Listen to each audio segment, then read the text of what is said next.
La vez anterior habíamos visto que en la presentación de capítulo 1 de Apocalipsis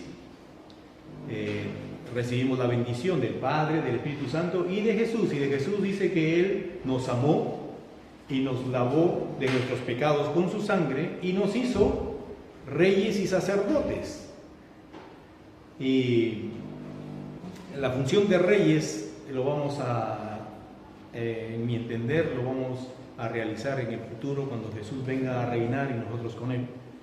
Pero aquí tenemos la función del sacerdocio, que es una función que nos compete a nosotros como iglesia, a cada uno de ustedes como un sacerdote. Y habíamos hablado acerca de algunas cosas respecto a ese sacerdocio y concluimos que tenemos dos sacerdocios, dos tipos de sacerdocios. En Primera de Pedro capítulo 2 habla del sacerdocio santo, por medio del cual podemos ofrecer al Señor sacrificios gratos a Él. Y el otro sacerdocio es el sacerdocio real, que es el horizontal, y es el que, por medio del cual nosotros anunciamos las virtudes de aquel que nos sacó de las tinieblas a su luz admirable. En esta mañana vamos a mirar acerca del sacerdote y su altar. Ese es el tema para esta mañana. Así que quiero presentarles esto como un altar sobre el que se pone la leña y luego la ofrenda y se quema. Las ofrendas a Dios siempre son presentadas a través de un altar. Así que el altar es esa base, ese medio, ese lugar necesario desde el que se presentan ofrendas a Dios. Ofrendas, sacrificios, agradecimiento, respeto, lo que quiera presentarlo es a través de algo. Ese algo se llama el altar. A través de la historia bíblica hemos visto diferentes hombres levantando un altar para poder ofrecer algo al Señor. Tenemos a los dos hijos primeros de Adán, Caín y Abel, que levantaron su altar para presentar su ofrenda. Después vemos a Noé, después que pasa la lluvia, la inundación del agua empieza a bajar y ya el arca reposa sobre un sitio firme. Él sale del arca y lo que hace es presentar una ofrenda a Dios, una ofrenda de paz, y para eso se construye un altar. También, como un patriarca más, está Job. Y encontramos en la historia de Job que él siempre presentaba ofrendas, levantaba el altar y ofrecía por él y por sus hijos. Después encontramos a Abraham, que fue llamado de una tierra lejana a una tierra nueva por conquistar, y él de zona a zona donde se movía, siempre está levantando un altar para presentar ofrenda al Señor. Si se iba de este sitio, tenía un nombre, a otro sitio, con otro nombre, ahí levantaba su altar. En ese sitio de repente no había nada, puro terreno y unos poquitos habitantes, pero ahí levantaba su altar. Su hijo Isaac también levantó un altar para ofrecer a Dios un sacrificio de paz después de haber sido prosperado.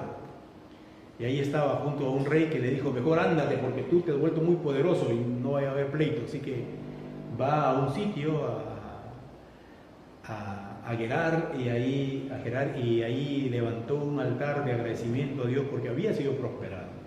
Jacob también, en esas andanzas que él iba huyendo y buscándose la vida, Dios se le presentó, y en esos lugares donde se le presentaba, pues también levantaba su altar.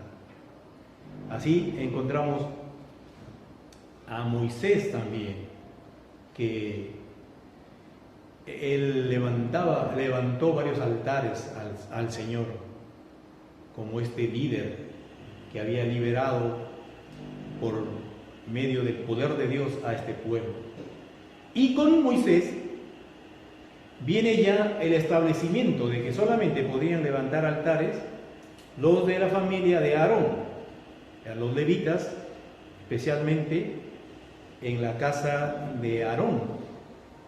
En la sucesión de ellos podían levantar altares y ofrecer sacrificios a Dios. Pero hay unos casos excepcionales después de la ley, porque a ese momento le vamos a llamar el momento de la ley, y desde ahí cambia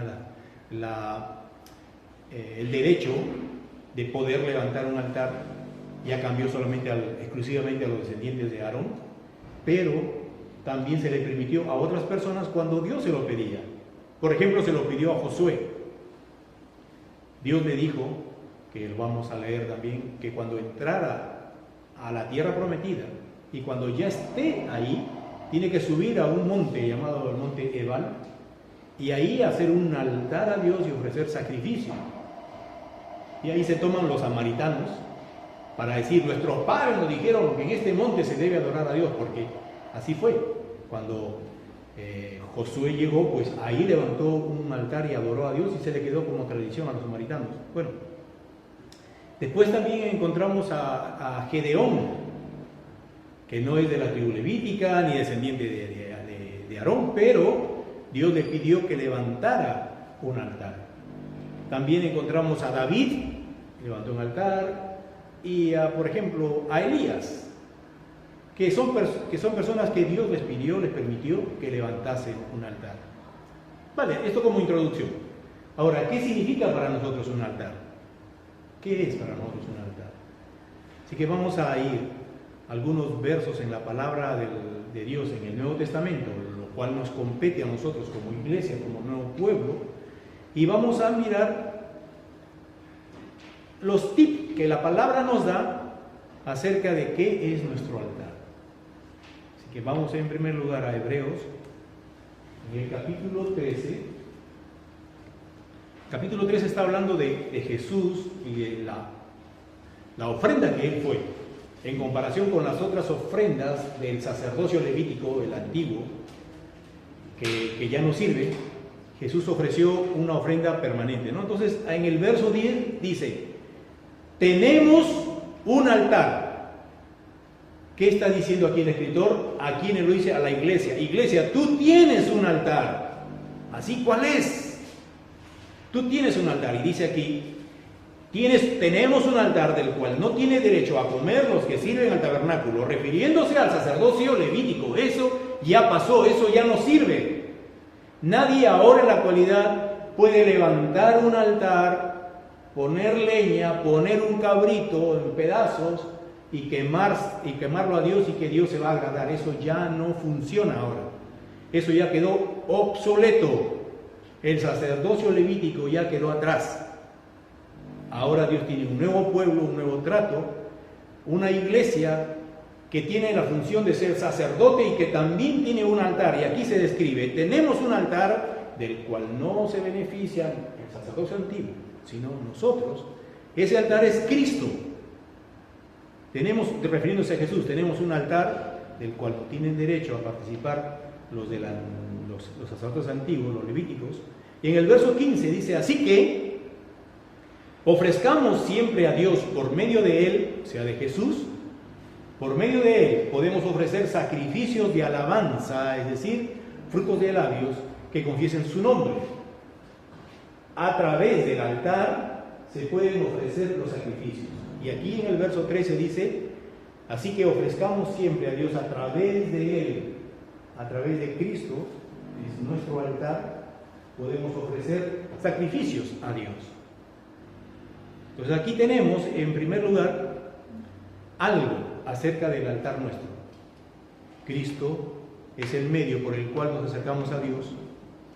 Cristo es el que nos abrió el camino vivo y libre para acercarnos a la presencia de Dios. Todo lo que tenemos, todo podemos hacer a través de Jesús. Entonces Jesús siempre va a ser el medio para nosotros. Entonces ahí tenemos ya algo. El altar es un medio. Jesús es ese altar. Ahora, ¿qué más? No solamente tenemos esto, sino que tenemos más datos. Ahora Colosenses, capítulo 2, versos 6 y 7 de Colosenses. Dice, por tanto, de la manera que habéis recibido al Señor Jesús. ¿Quiénes han recibido a Jesús? Nosotros, los creyentes, sus hijos, los cristianos. Hemos recibido a Jesús, entonces tenemos que andar en Él. Un cristiano imita a Jesús. Un cristiano no puede tener una vida paralela, diferente a la de Jesús. Tiene que morir la vida propia y asimilar la vida de Jesús. Eso es el desafío, la demanda para nosotros. Nosotros tenemos que conformarnos a la imagen de Jesús. Así que nosotros tenemos que andar como Él. Y dice, de la manera, todos los que han recibido al Señor Jesús deben andar como Él. Verso siguiente. Arraigados, se ha hecho raíces, arraigados en Cristo y sobreedificados en Él y confirmados en la fe, así como habéis sido enseñados, abundando en acciones de gracias.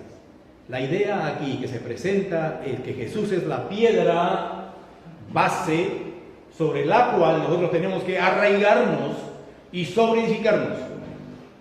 Entonces el altar aquí ya se está, ya tenemos una idea un poquito más completa. El altar es Jesús, claro, por medio de Jesús vamos al Padre. Pero no solamente Jesús, estamos nosotros con Jesús, arraigados con Él. Nosotros, nuestra vida tiene que ser semejante a la de Jesús, parecerse lo más que se puede a Él. Hablo no de la forma que Él comía, ni dormía, ni vestía, sino de su vida en relación al Señor, a Dios. Eso no ha cambiado, eso sigue siendo un desafío, un reto para nosotros, vivir como Él. Así que cuando hacemos eso, nosotros creyentes, es como si nos estuviéramos volviendo uno con la piedra que es Jesús. Estamos arraigando con Él, nos estamos sobreedificando en Él. Ese es el altar nuestro. Nuestra vida es un altar, porque aquí está Cristo y está nuestra vida que se parece a Cristo, que está abrazándola, que está echando raíces, está arraigándose en Él. Ahora, otro texto, el que yo le cité hace un momento, en Primera de Pedro, capítulo 2, versos 4 y 5. En el verso 4 le llama a Jesús piedra viva. Dice, acércate a Él, que es una piedra viva. ¿Ok? Jesús es una piedra viva, aunque desechada por los hombres, pero sin embargo para Dios es una piedra escogida y preciosa. Jesús, ¿cómo se describe aquí? Como una piedra viva. Luego en el siguiente verso dice que nosotros también somos piedras vivas. Vosotros también, como piedras vivas, sed edificados sobre Él como casa espiritual,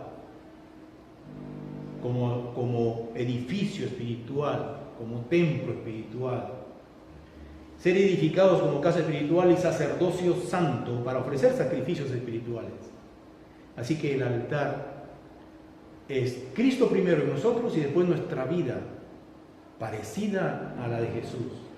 Nuestra vida compenetrada con Él, junta con Él.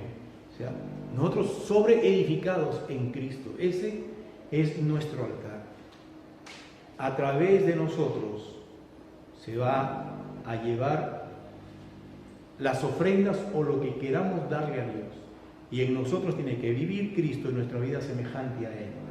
Es nuestra vida así, nuestra vida cristiana. Primero Cristo y nosotros con Él, para poder ser el medio, para poder establecer el medio, para ofrecer las ofrendas al Señor. Ahora, en la palabra encontramos unos requisitos para levantar un altar. Y es bueno aplicarlo también a nosotros porque es bueno. Porque es para nosotros también. Aunque fue mencionado en el Antiguo Testamento, también para nosotros. Así que vamos a mirar estas condiciones para levantar un altar, o requisitos o características de ello, ¿no? En primer lugar, vamos a mirar estos tres versos. Nótense el primero, que es Éxodo 20:25. Dice: si me hicieres un altar de piedras, no las labres de cantería, porque si alzares herramientas sobre él, lo profanarás.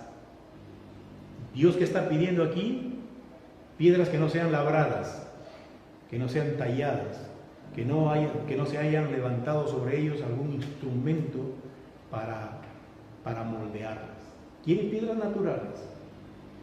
Ahora, en los siguientes versos es una orden que se le dio al pueblo de Israel, que cuando entrase a la tierra prometida tiene que edificar un altar, como lo hizo Josué. Y está también la narración del pasaje en Josué donde lo hace, y dice así, Deuteronomio 27:5: y edificarás un altar a Jehová tu Dios, altar de piedras, no alzarás sobre ella instrumento de hierro, de piedras enteras edificarás el altar de Jehová tu Dios, y ofrecerás sobre él holocausto a Jehová tu Dios. Esa fue la orden, el mandato. Tienes que edificar a Dios un altar de piedras enteras, y que no alzarás sobre ella instrumento de hierro. Y el cumplimiento se ve en Josué 8:30 y 31, donde dice: entonces Josué edificó un altar a Jehová Dios de Israel, en el monte Ebal, como Moisés, siervo de Jehová, lo había mandado a los hijos de Israel, como está escrito en el libro de la ley de Moisés. Un altar de piedras enteras, sobre las cuales nadie alzó hierro. Y ofrecieron sobre él holocaustos a Jehová, y santificaron ofrendas de paz. ¿Qué tiene que ver este dato, esta característica de que no tiene que ser tallada? ¿Qué pasa cuando tenemos una piedra fea, que está mal, está fea, y lo empezamos a tallar? Estamos disimulando su fealdad. Estamos haciendo que algo que está mal, que se parezca que esté bien. Yo me puse a pensar en el asunto: ¿por qué Dios quiere que no se tallen las piedras?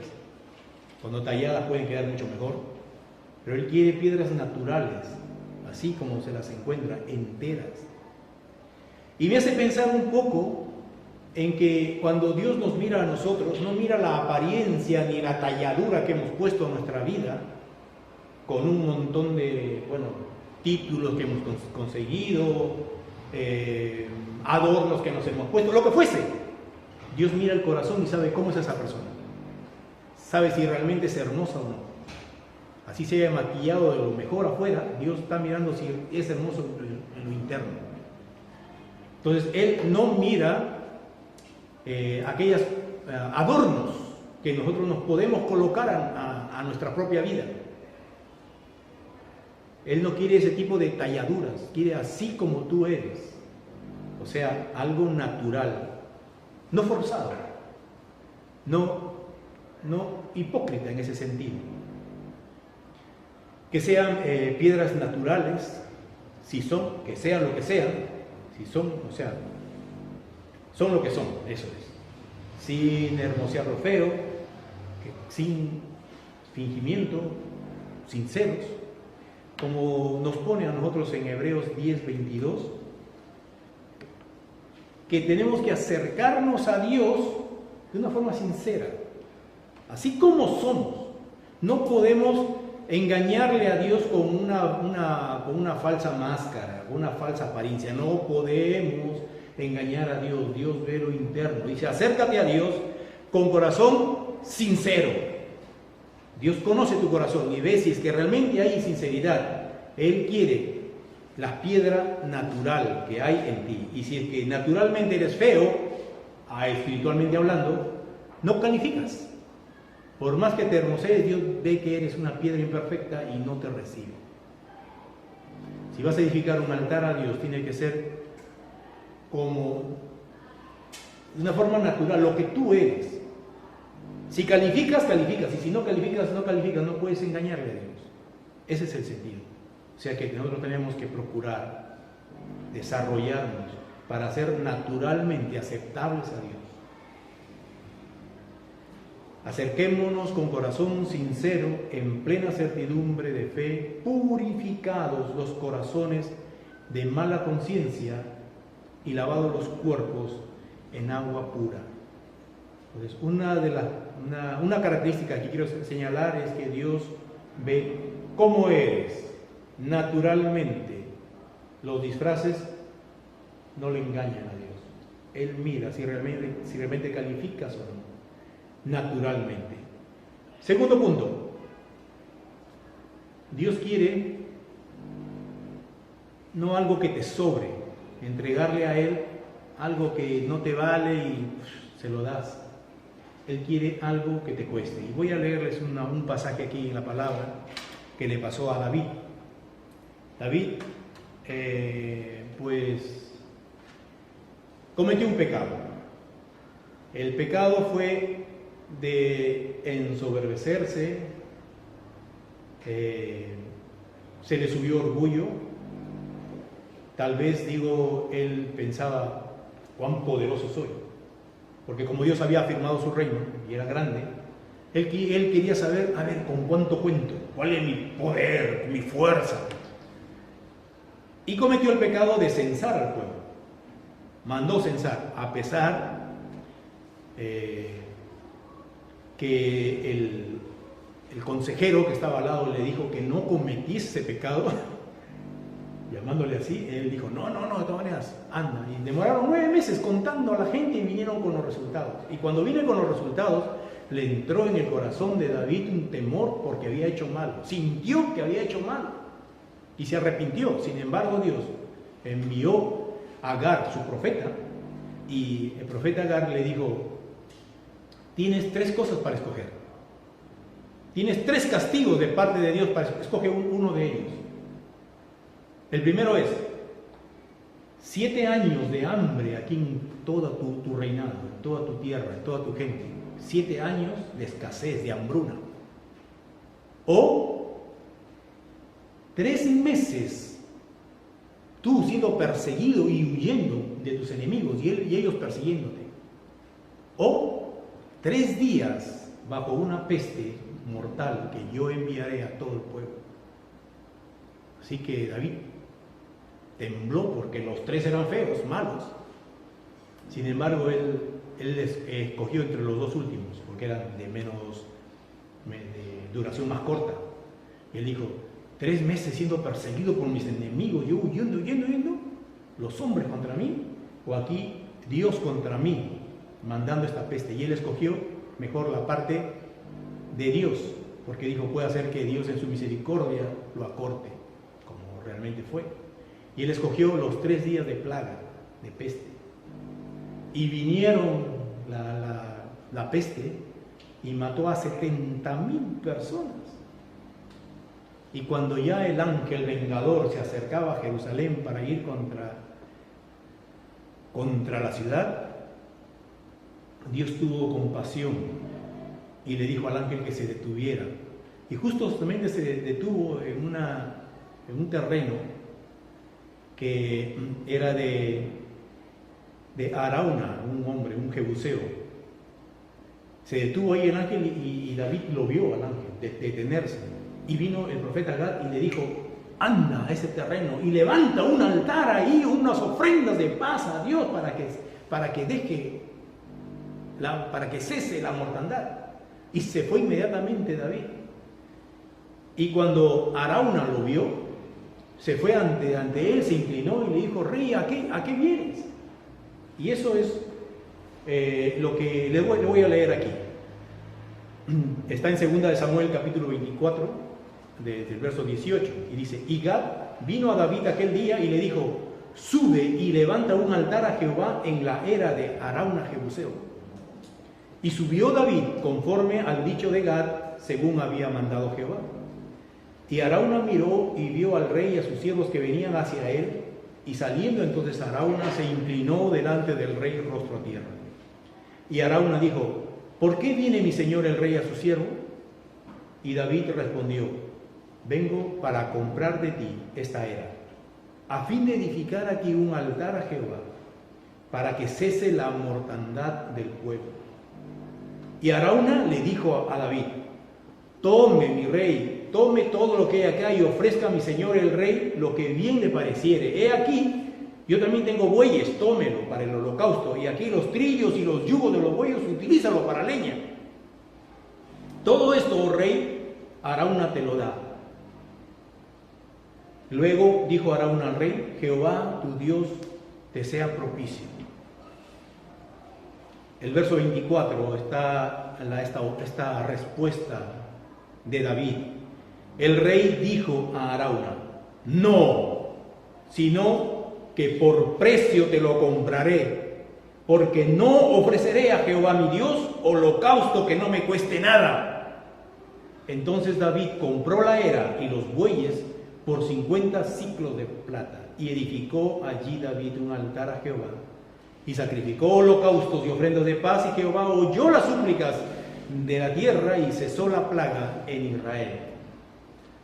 Lo que es rescatable aquí, la conducta, el proceder, el pensamiento de David: no querer ofrecer a Dios nada que no le cueste, no levantar un holocausto, no levantar un altar que no le cueste.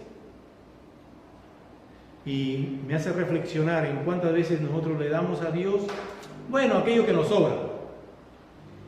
Vamos a hacer tal actividad, bueno, si tengo tiempo. Vamos a hacer esto para Dios, vamos a tener unos estudios en casa, como Guillermo hace, ¿no? Reparte sus hojitas para que todos los hermanos puedan leerlo. Que no hay tiempo. Si tengo tiempo lo hago. Aprenderé más de Dios si tengo tiempo. Como algunos otros, recuerdo un amigo que cuando iba a la iglesia no cantaba, se sentaba aquí atrás a mirar. Y le decía: tú no cantas. No, estoy abúlico, decía en su palabra. Que no tenía ganas de cantar. Y él cantaba cuando sentía ganas. Y hay algunos que dicen: no, si tengo ganas hago. Si no, no. No hay un sacrificio por Dios. No hay algo que me cueste para dárselo para Dios. Y eso es lo que tenemos que hacer. Nosotros nos vamos tallando como esas piedras vivas por los esfuerzos que hacemos. Y Dios mira las conquistas en nuestra vida. Si nosotros somos chismosos y si nosotros nos mordemos la lengua y procuramos no hacerlo, Dios lo está viendo y dice: muy bien, estás avanzando, lo estás frenando, qué bien. Eso es un logro que te ha costado.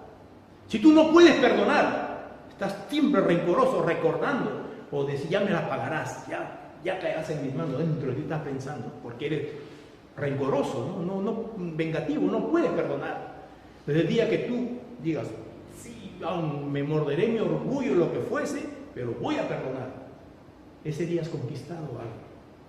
Has hecho algo que te ha costado. Dios lo mira y te bendice. Y va viendo, así como esas piedras que se van redondeando porque van chocando, o ya sea el paso del aire con arena, o en el río, que van dando vueltas las piedras, se van haciendo redonditas, ¿no? Pues nosotros también así vamos luchando y dejando, golpeándonos con cosas para irnos perfeccionando y ser esas piedras enteras, con lo cual construimos un altar para poder presentar algo a Dios. Así, cuando vino el hombre a querer a presentar su ofrenda, Jesús dijo: deja ahí tu ofrenda, si tienes algo en el corazón, anda, arréglalo primero, porque si lo presentas no va a ser aceptado.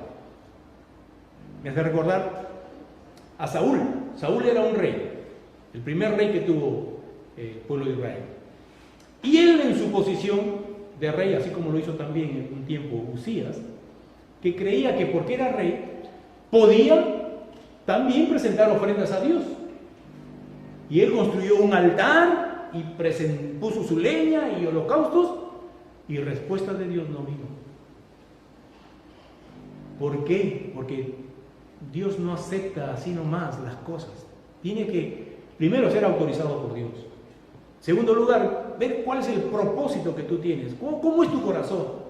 Si eres una piedra tallada, hermoseada para que se vea lo que no es dentro. Él quiere esas piedras que realmente... ahora se me ha venido de que una piedra tallada... Ustedes, hay piedras que cuando se calientan se revientan, se parten. Y esas piedras... si tú no sabes, las pones, pueden derribar todo lo que está a su alrededor, ¿no? Pero una piedra que ya está golpeada, esa es una piedra que está dura, que así se caliente y no se va a romper. Entonces, por eso de repente Dios ha escogido piedras enteras, esas ya que están así. son ya sometidas a golpe y no se van a romper. Bueno, Dios quiere así que nosotros vayamos conquistando nuestra vida con precio, que nos cueste. Dios ama aquellos sacrificios que nos cuestan a nosotros porque demuestran cambio. Y aquí tenemos un verso en Romanos 12:2 que nos habla de esos cambios que tenemos que hacer en nuestra vida. Para eso nos cuesta, claro que nos cuesta disciplinarnos.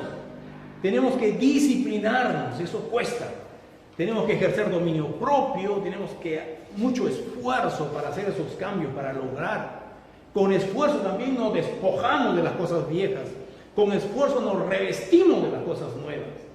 Y dice aquí el Romanos 12:2 que no nos conformemos a este siglo, sino que debemos transformarnos. Eso cuesta.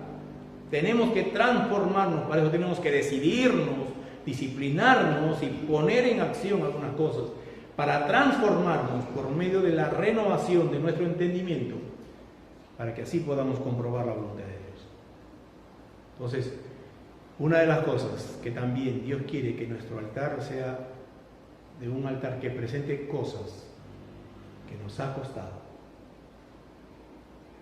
Un tercer punto es, voy a ponerlo directamente, Éxodo 40:10 dice: ungirás también el altar del holocausto y todos sus utensilios, y santificarás el altar, y será un altar santísimo.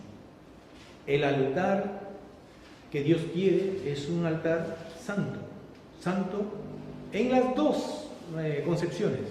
Uno separado para un uso especial y otro de limpieza. Santificado, santo. Nuestra vida, que es un altar, tiene que ser así también, consagrado, dedicado. Por eso es que Santiago en su libro decía que por una misma boca de agua no puede salir dos tipos de agua diferentes, que no puede haber una dualidad en nuestra vida, que no podemos estar con un pie en el mundo y con otro en Dios, que habla de un compromiso total. Santidad es dedicarnos exclusivamente al servicio de Dios, aquí y afuera, aquí en este momento y también en casa durante toda la semana, en el trabajo, en el estudio, en todas las ocupaciones. Tenemos que ser esos creyentes firmes en Dios, mostrando nuestro sacerdocio. Somos sacerdotes delante de Dios. Y cuando te hablo de sacerdote, no quiero que salgas de tu mente el sacerdocio levítico. Ese no fue. Ni tampoco el sacerdote, esos que andan con sotana y con mengana, eso tampoco. Sacerdotes de Dios, naturales, los que Dios quiere. Tú eres un sacerdote y cada vez que tú vives tu vida para con el Señor, estás ejerciendo tu sacerdocio. Eres un sacerdote y así tienes que considerarte siempre. Con una vida limpia, con una vida que no oculta cosas, como decir, piedras naturales, que has logrado cambiar tu vida con cosas que te ha costado hacer los cambios, y además que te mantienes santo, santificado, como dice en el siguiente verso, que es el verso anterior del 2 que habíamos leído, es 12:1 ahora. Así que, hermanos, os ruego por las misericordias de Dios. Aquí a un paréntesis. Empieza esta frase, este verso diciendo así que. Así que es como una conclusión de lo que ya se ha venido diciendo antes. ¿Y qué se ha venido diciendo antes? Pues todo Romano, desde el 1 hasta el 11, está hablando que el hombre es lo peor que hay. Siempre tendido al mal, se aparta del mal, se ha degradado, pero Dios en esa degradación del hombre le ha extendido su amor para salvarlo, para otra vez restituirlo, le ha dado su Espíritu Santo, lo ha escogido, un montón de cosas que se vienen diciendo en los capítulos anteriores de Romanos, y aquí, para empezar el 11, dice, Todo eso que se ha dicho antes son las misericordias de Dios. Así que, hermanos, por las misericordias de Dios que han sido presentadas antes, te ruego que presentes tu cuerpo en sacrificio vivo, santo, agradable a Dios. Que este es tu culto racional. Sé que nuestra vida, por todo lo que Dios ha hecho a nosotros, por esas misericordias también que hemos experimentado, ¿qué sería de nosotros si no hubiéramos estado en el Evangelio? ¿Cómo hubiera sido nuestra vida? Pues Dios nos ha cambiado, gracias a Él. Esas son las misericordias. Así que por esas misericordias de Dios, yo soy lo que soy. Así que, por esa misericordia, presenta tu cuerpo en sacrificio vivo y santo, santo, santo, sacrificio santo. Presenta tu cuerpo santo, apartado para Él. No te contamines. Entonces tu altar es necesario que esté bien hecho para que recién puedas presentar las ofrendas al Señor. Si no consigues las cosas en esta vida espiritual, analiza cómo está tu altar. Tal vez tu altar está defectuoso y un altar que no es como Dios quiere, no recibe lo que tú le ofreces a Dios o lo que tú le pides a Dios. Porque los sacrificios no solamente era para dar a Dios, sino para pedir a Dios. Como hizo David. Presentó ofrendas de paz para que la paz de Dios venga. ¿Qué quieres para tu vida? ¿Qué necesitas tú? ¿Te lo estás pidiendo a Dios y no viene? Analiza tu altar, analiza tu vida. ¿Cómo está? ¿Es sincera? ¿Es santa? ¿Tiene cambios que se notan que te ha costado? Ese es tu altar. A través del tiempo los hombres han pecado mucho, han levantado otros altares a ídolos, a Satanás, y el altar de Dios está arruinado. En la historia del profeta Elías encontramos, que está en Primera de Reyes 18, que Elías, por lo que Dios le dijo, retó al pueblo, desafió a que puedan descubrir realmente quién es Dios. Si Baal, entonces vayan atrás de él. Pero si es Jehová, que vayan pues atrás de Jehová. Y él dice en el verso 18:30 que Elías le dijo a todo el pueblo: acercaos a mí. Y todo el pueblo se le acercó. Y él, la primera cosa que hizo es arreglar el altar de Jehová que estaba arruinado. El pecado hace eso. Nuestra indecisión por Dios hace eso. Nuestra falta de compromiso por Dios hace eso. ¿Qué hace? Destruir el altar a través del cual podemos ofrecer algo a Dios. Y así como Elías, también pedimos el mismo espíritu para nosotros, el espíritu de Elías, de levantar el altar a Jehová que está arruinado. Si tu altar a Dios no está en perfectas condiciones, no es acepto por Dios, porque tú sabes que tienes cosas ahí que está impidiendo que este altar cumpla su función, entonces levanta el altar para Dios que está arruinado. El desafío para nosotros esta mañana: cuida tu altar, y si está arruinado, derribado, vuelve a construirlo, vuelve a levantarlo, porque es importante, porque es la base para poder ofrecer los sacrificios a Dios. Termino con esto. Dios les bendiga y que podamos analizar siempre nuestra vida y cumplir nuestra función de sacerdocio con un altar bien construido o un altar que sea acepto aceptable de Dios. Vamos a orar. Señor, gracias porque tu palabra nos ilustra y nos ilumina en otras facetas de nuestra comunión contigo. Gracias por hacernos ver que somos sacerdotes y que nosotros tenemos que cuidar nuestro sacerdocio, tanto el sacerdocio santo como el real. Y que también tenemos que tener muy bien preparado nuestro altar con estas cosas, Señor, que es Jesús como base, nuestra vida imitando a Jesús, pero una vida, Señor, que ha sido pulida, que ha sido cambiada a través de cosas que nos ha costado y que lo protegemos de suciedades porque lo estamos santificando y guardando para ti nuestra vida.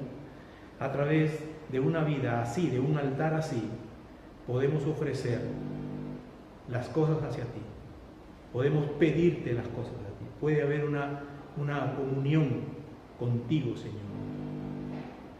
Gracias por esta mañana y por lo que tú pones en nuestro corazón. Gracias, Señor. Espíritu Santo, pon tu trabajo en nuestras conciencias, en nuestro espíritu, haciendo recordar todas estas cosas en las que tenemos que meditar, y si hay algo que cambiar, a cambiar. Ayúdanos, Espíritu Santo. Gracias en el nombre de Jesús. Amén.